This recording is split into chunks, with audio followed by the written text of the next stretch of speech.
afternoon, sugar makers, YouTube watchers, do-it-yourselfers, farmers, whatever you are.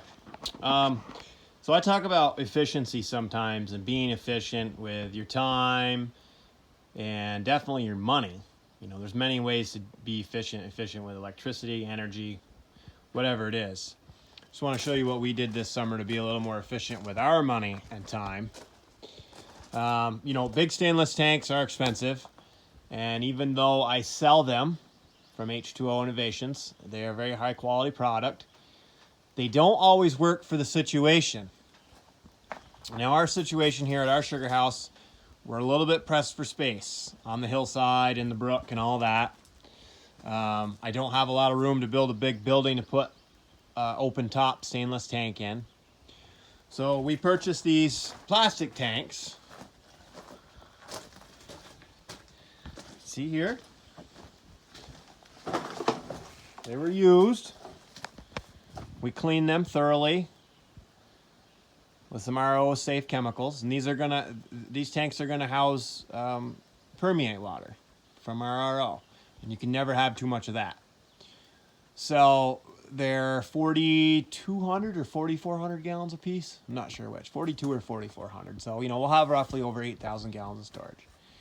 Now, if you look on this tank here, you see that goofy piece of plastic up there. So these tanks each had holes cut in them. What for, I don't know. I don't know why the holes were cut in there, but there was some holes cut in them a specific way. And that's why we got them so cheap.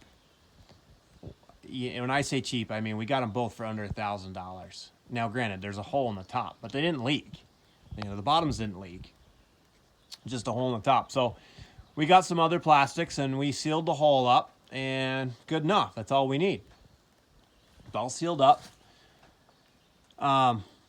So yeah, so this whole setup here, we got, I'll show you real quick. I got the sun here. Okay. So you got some railroad tie mats that we made, like the same type of mats you'd use for a skidder or a heavy truck out in a wet area. And we'll call this one over here tank 1. And this one over here, tank 2. Tank 2 is 10 inches lower than tank 1. Kept it lower on purpose because it's going to overflow from tank 1 to tank 2. Got an old metal ladder off the silo right there that we hooked up to the center mount here, that scaffolding or whatever you want to call it. Hunting platform. Mm-hmm.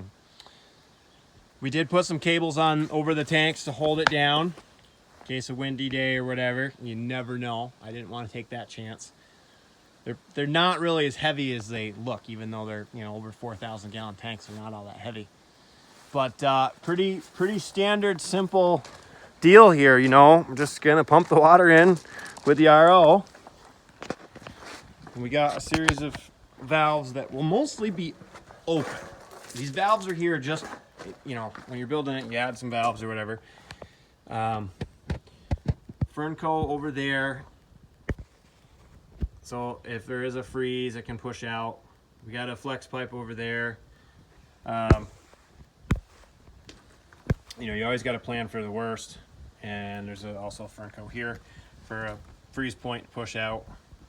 Does have, I don't know, 4 or 5 degrees of slope on it to run back into the RO. So this will be the fill and the empty pipe. So the RO will push it out here and it'll take it back in there. So, you know, in these times you got to be wise. You got to be wise with your money and your time and efficient. That's an overflow up there, 3-inch overflow. Overflows down. We made some modifications to the RO, which I will get to later when we get the rest of the parts. When we get it hooked up, it's going to be flowing. It should be close to, it should be close to 3,000 gallons an hour. You know, pushing 22 to 25%. I mean, I would think that would be feasible with the upgrades that we've made. But so again, a little more efficiency, and we're doing it all ourselves. So. But yeah, just to show you, you know, don't be afraid of a little bit of elbow grease to save yourself a ton of money. I have less than $2,000 into this whole setup, including the stone and the matting and the set of stairs that I had They came off another set that we picked up. I mean, you know, sometimes you just got to be a little bit frugal and be smart and figure it out. So, any questions, hit me up.